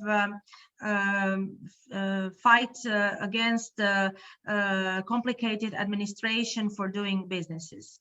As we were once a part of a communist system, which also we can compare with your past, we had to amend a lot of laws, and this harmonization with the EU acquis was a very good tool to to simplify our legislation, important for opening the companies, for lowering the taxes, and for preparing the good climate for future investments. Of course, the fight against corruption is the puzzle that you cannot avoid in the system, and this legislation within the judiciary was very important, and the act on fight against corruption was an act on the fight against conflict of interest was very important in that time. But of course, there are a lot of other strategic reforms that you have to introduce, but from Croatian point of view, these reforms made in the judiciary with a focus on fight against corruption was one of the most important reforms that we did, and we were monitored very much from the European Commission through so-called peer-based missions. Peer-based missions are missions of professionals coming from the European Commission when they come to your country and get an overview in one field of judiciary, so these peer-based missions were working professionals one-on-one when they come to the line ministry and examine all the legislation, all the best practices that you did in order to harmonize one part of your legislation. Of course, the emphasis is put on in Croatian case was not put on parliamentarian level, but on the executional level, and the line ministries played the main role in hosting those professionals through the peer-based missions. But as I said before, at the very end of the process, all these missions are discussed through the three main committees. Of course, this the national committee, which you will be, I hopefully able to be more informed in its workload, was also like examining and monitoring the results of these peer-based missions. Thank you. And what about successful cases? Maybe there was something when you cited, wow, you did it, it's a great step forward. Well, there are a lot of examples of successful cases. I think that Croatia has one of the best acts on the protection of national minorities. This was also under the chapter 23, because chapter 23 was not only judiciary but only fundamental rights, which included three different segments. Was war for cooperation with the criminal tribunal in Hague, one's for protection of national minorities, which is the question arising from the homeland war, and of course the question of protection of refugees and housing of refugees. And as we were really monitored in very ambitious way from the European Commission, I think that Croatia made one of the best acts on protection of national minorities in Europe. And of course there are more positive examples, but maybe as I was involved in the judiciary and fundamental rights as most important chapters of Croatian negotiation process, I could maybe point out this as a very good example that we did in a very successful way. Thank you. I guess it was the last question we had a lot of, but we don't have much time. Oh, we have one more question. Where can we find the Croatian legislation on national minorities in English? Do you have it in English or only on? Well, I think it should be in English, but it's possible to check it out. So if it's not a problem, Valeria, I can check it out. And if I find it in English, I could send it on your email and you can distribute the participants of the meeting lately. Yeah, of course, it's not a problem. Thank you. So I guess we can finish the discussion. I will speak in Ukrainian right now. Дякую всім учасникам заходу. Дякую, Майя. Це був дуже цінний семінар. Для учасників ми просимо також заповнити невеличку анкету для того, щоб оцінити сьогоднішній захід, і там ви можете написати свої пропозиції щодо майбутніх заходів. Також дякую Міністерству закордонних та європейських справ Хорватії за допомогу в організації цього заходу. В нас є вже дуже багато запитів на подальшу співпрацю від парламенту, і не тільки від парламенту. Всі дуже цінують ваш досвід і дуже хочуть співпрацювати надалі, тому що обмін досвідом зараз на цьому етапі є найціннішим інструментом в подальшій європейській інтеграції нашої країни і нашого парламенту. Тому дуже вам дякую і сподіваюся на подальшу співпрацю. Також хочу анонсувати, що ми будемо проводити також заходи з іншими парламентами. В нас буде в понеділок зустріч з парламентом Боснії та Герцеговини. Це країна-потенційний кандидат. І там ми будемо спілкуватися більше саме на тему європейської технічної допомоги і ролі європейських фондів в трансформації парламенту. Майя, I would like to give you the floor for short closing remarks. Maybe you have some recommendations for us, for Ukraine. Yeah, just to say hello to all of you from our side, from Service of Knowledge Transfer, from Ministry of Foreign and European Affairs who organized this event. Thank you very much, Valeria, for great organization of the event and your participation of all of you. This is really a big event regarding number of participants we had today. Thank you, Майя, for concrete and very great presentation with much more experience that you have. And I just want to say that we collected all your proposals for the future trainings. We are continue this cooperation with USAID. And we collect your proposals of the topics, but be free, please, fulfill evaluation form for us. That will be also some base for designing of future trainings in cooperation with USAID and with Rada of Ukraine. All the best to you and see you next time. Thank you. I would just like to say some very, very brief closing remarks. That it was my honor to participate in this online training, and that I'm really happy to help with my experience and practice, and that I'm willing to answer all additional questions if they will be put, and that I'm open for future cooperation also. And I wish you all good luck in your lives, and stay safe. And I hope that you will have a possibility to use the Croatian experience once, and I hope it will not be too late for you. And I really hope that this project will continuing going on, and hope that all of my other colleagues which were involved in the process will have also the opportunity to transfer their very, very rich knowledge and experience.